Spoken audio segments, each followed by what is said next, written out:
Muita paz, muita luz, queridos irmãos e irmãs do Centro Espírita Allan Kardec. Hoje a nossa preleção aborda o tema do capítulo 19, que é a fé que remove montanhas. Essa passagem do Evangelho aborda a confiança que nós devemos ter no poder da fé. Para entendermos um pouco mais sobre o que Jesus nos fala, é preciso refletir sobre os seus ensinamentos e como entender quando ele nos fala que nada nos será impossível quando tivermos fé. Que a paz do Mestre esteja entre nós e que nós possamos compreender a mensagem de amor que ele nos traz e nos fortalece a cada dia. A nossa fé, ela vai se expressar mediante a confiança que o Espírito adquire em torno de algo. A fé ela pode se apresentar de duas formas.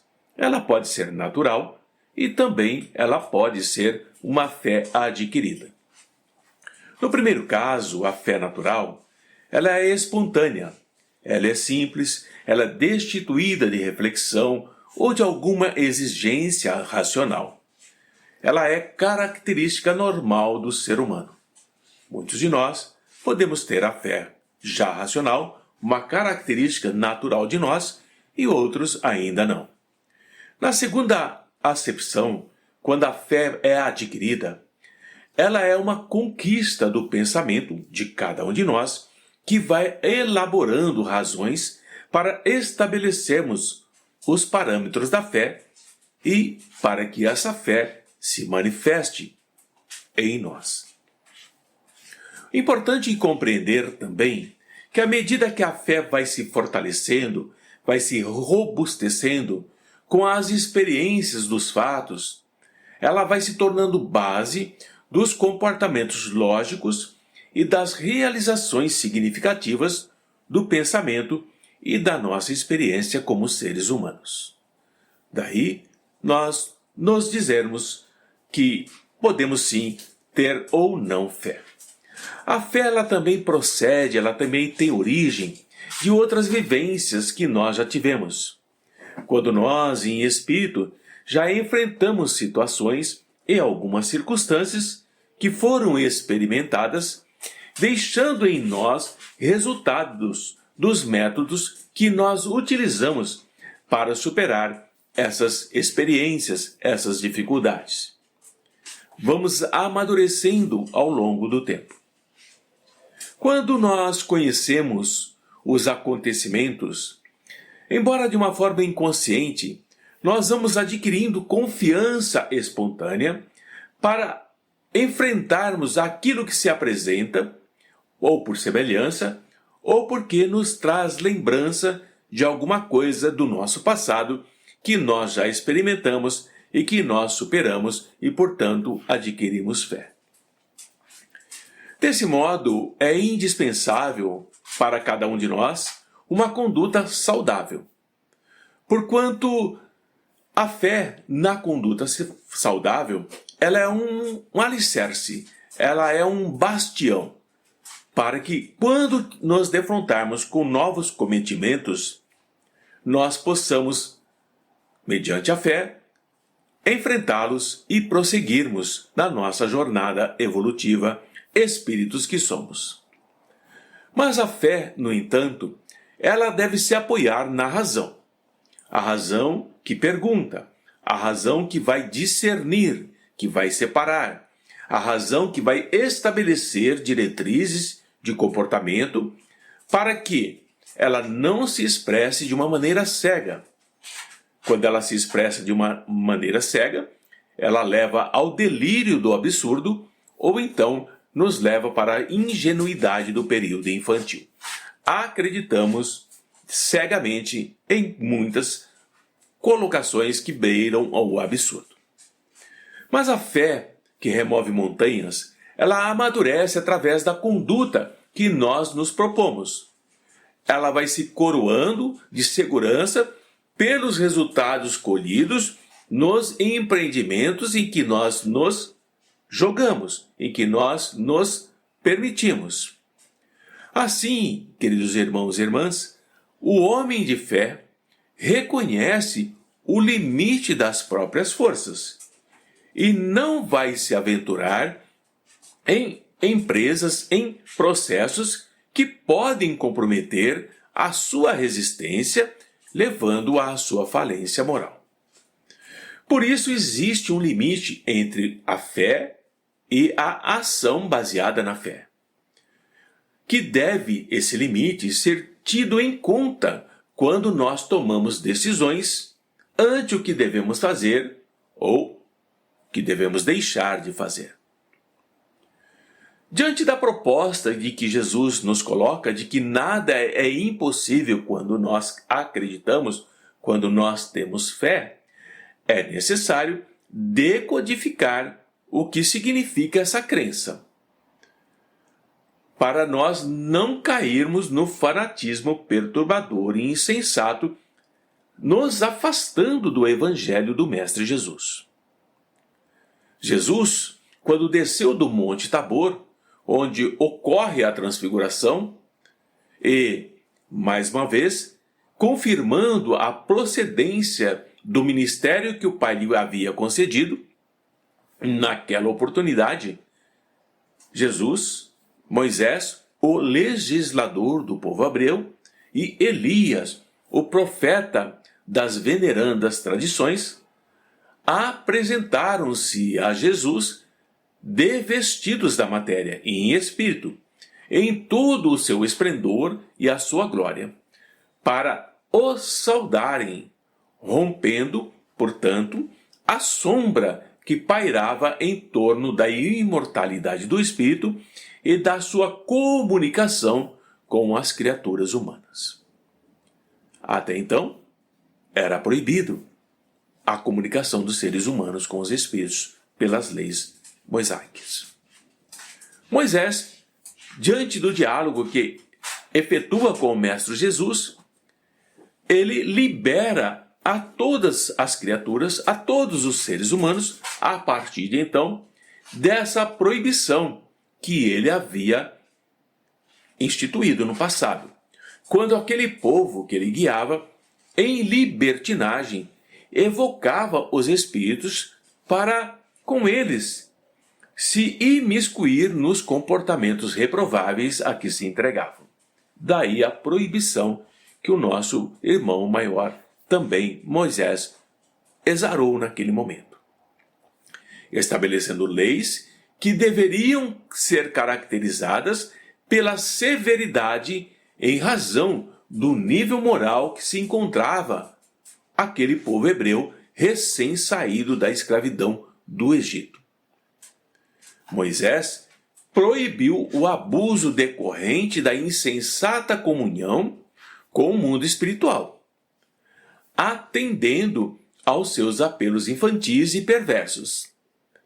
Eles bloqueavam a capacidade de pensar daquele povo, de decidir os seus destinos, os seus conflitos e de se conduzirem, transferindo para os espíritos que já não estavam mais na sua encarnação, conectados em termos de matéria e se submetiam aos caprichos desses espíritos que ali trabalhavam com eles. Para aquele momento de magnitude, ele próprio, Moisés, veio exaltar o homem de Nazaré, Jesus, confirmando a ascendência moral de Jesus sobre a humanidade e a quem ele, Moisés, se submetia. Vejam a fé de Moisés. Vejam a fé do Mestre no Pai.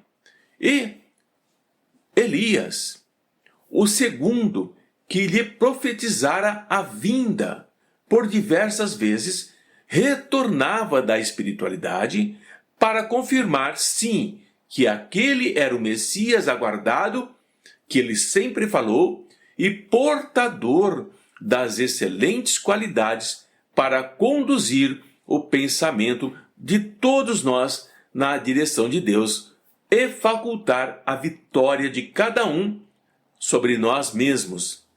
Ele se apresentava como discípulo que vem glorificar o Mestre, que assume em toda a sua pujança, momentaneamente submersa, escondida na forma humana, limitada, que foi necessária para que o processo de iluminação de vidas mergulhadas nas trevas do mundo pudesse começar a ter o seu fim. A fé que remove montanhas. É interessante que após aqueles momentos de incomparável beleza, fomentadores da fé profunda que Moisés e Elias manifestaram a Jesus, o Mestre desce à planície, onde os seres humanos, a multidão, se acotovelavam e esperavam por ele, e se enfrentavam no campo largo das suas paixões, para que ele pudesse os suportar, conduzir e amar. E aqui vem um exemplo de fé que remove montanhas, nessa passagem do Evangelho do Mestre. Um pai aflito, reconhecendo no Mestre o Messias, jogou-se aos seus pés de joelho e pediu-lhe socorro. Aquele sentimento de compaixão do homem se espalhou e sensibilizou Jesus. Jesus se tocou com aquele sentimento. O drama daquele homem era o filho enfermo, que estava tomado por uma desconhecida força que o vitimava, atirando esse jovem de um lado para o outro, ameaçando a sua existência, sugando as suas energias e entregue totalmente àquela sanha sem possibilidade de libertação. E o pai implora para que o Mestre liberte o seu filho com tamanha fé. Uma montanha praticamente impossível de se movimentar. Mas Jesus, conhecendo o insondável do ser humano, compadeceu-se e, daquela treva que envolvia aquele jovem, percebendo a história do passado daquele jovem, quando naquele passado ele errara profundamente, vinculando-se àquele perseguidor que o odiava e não cedia no propósito infeliz que havia se imposto.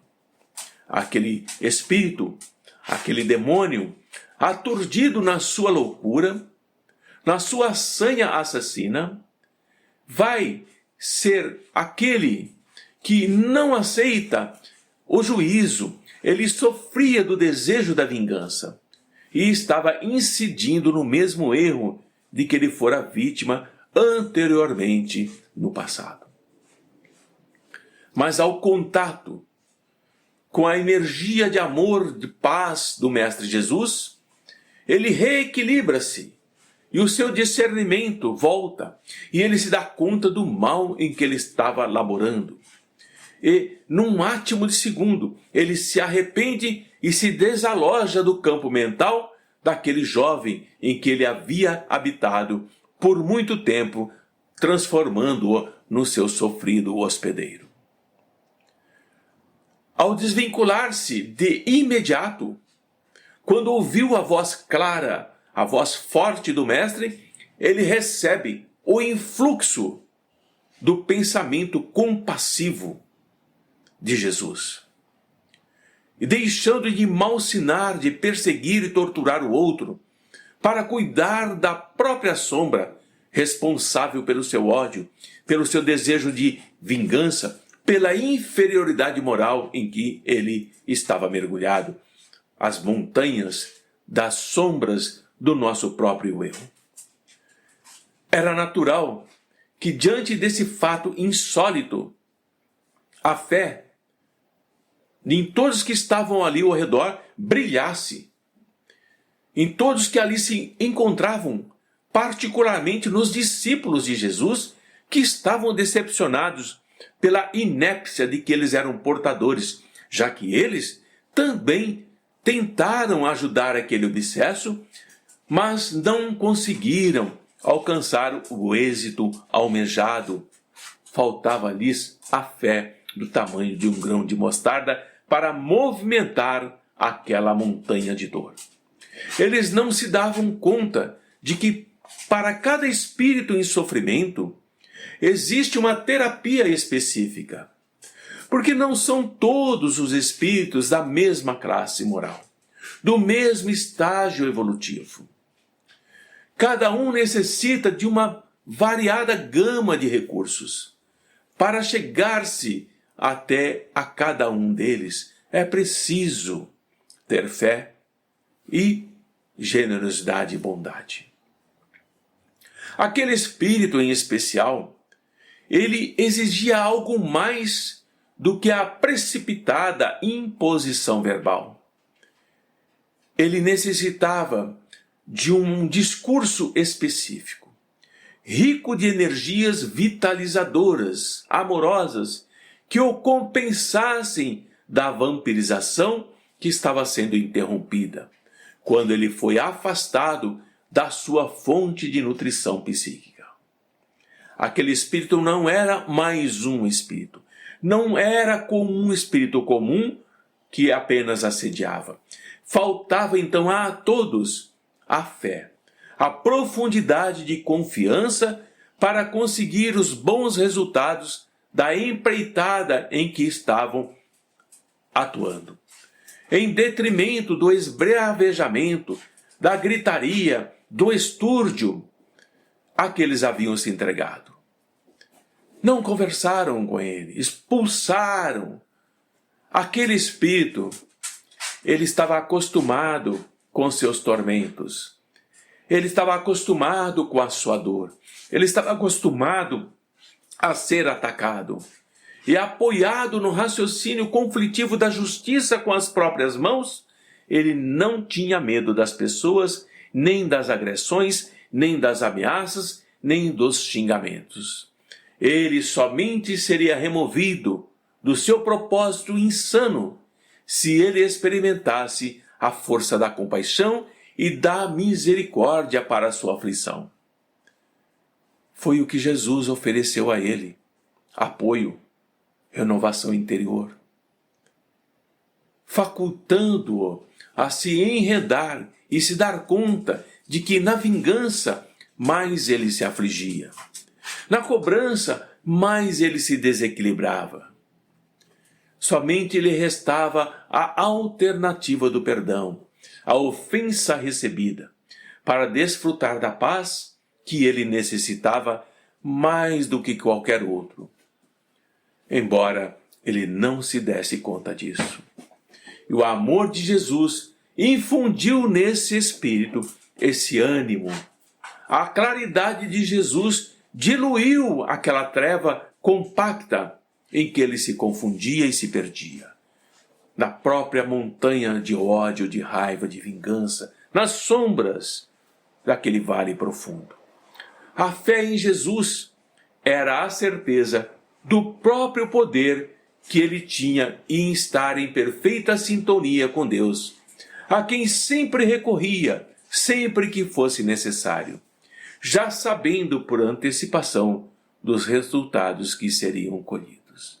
O Mestre está nos ensinando que a fé que remove montanhas tem que estar conectada com o mais alto, com a força do amor, com a força do Pai Criador.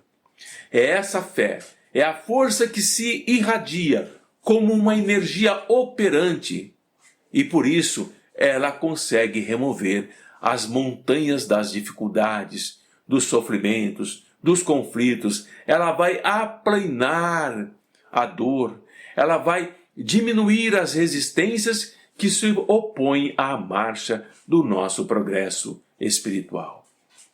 Nós, como seres humanos, enfrentamos os montes das dificuldades que se erguem à nossa frente. Nós defrontamos quando nós deveríamos buscar os objetivos mais nobres e engrandecedores. No entanto, estamos num estágio infantil, espíritos ainda em aprendizado, e nesse estágio a nossa sombra nos envolve com preconceitos, com desavenças, com invejas, e em seguida nós somos tomados por uma ambição desmedida da posse material.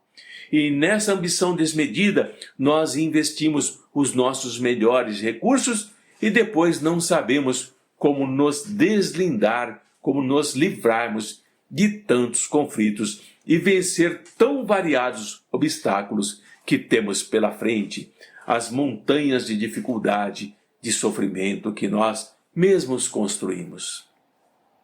E é só mediante a fé, essa fé estruturada na consciência livre de prejuízos de toda a natureza, somente essa fé oferece a nós as resistências para enfrentarmos as montanhas de desafios que impedem o nosso avanço no rumo da harmonia, no rumo do crescimento, no rumo do futuro que pertence a nós como espíritos. Mediante a fé lúcida, mediante a fé enriquecedora, a nossa existência se apresenta digna de ser vivida. Ela faculta a nós a aquisição de recursos para todas as situações, ensejando em nós que a possuímos, que vamos enfrentar todas as contingências com calma e com a certeza de resultados felizes que nos aguardam.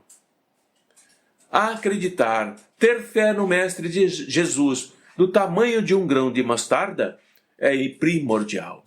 Tem que ser praticado diariamente. Não ter pressa, não se angustiar, porque sabemos que o Mestre exige de nós a remoção das sombras que precisam de luz para que elas desapareçam. Assim, queridos amigos, irmãos e irmãs de doutrina espírita, seguidores do Evangelho de Jesus, a fé racional, a fé pensante, ela nunca vai exceder os limites da nossa capacidade. E ela nem vai se dourar de ambição descabida.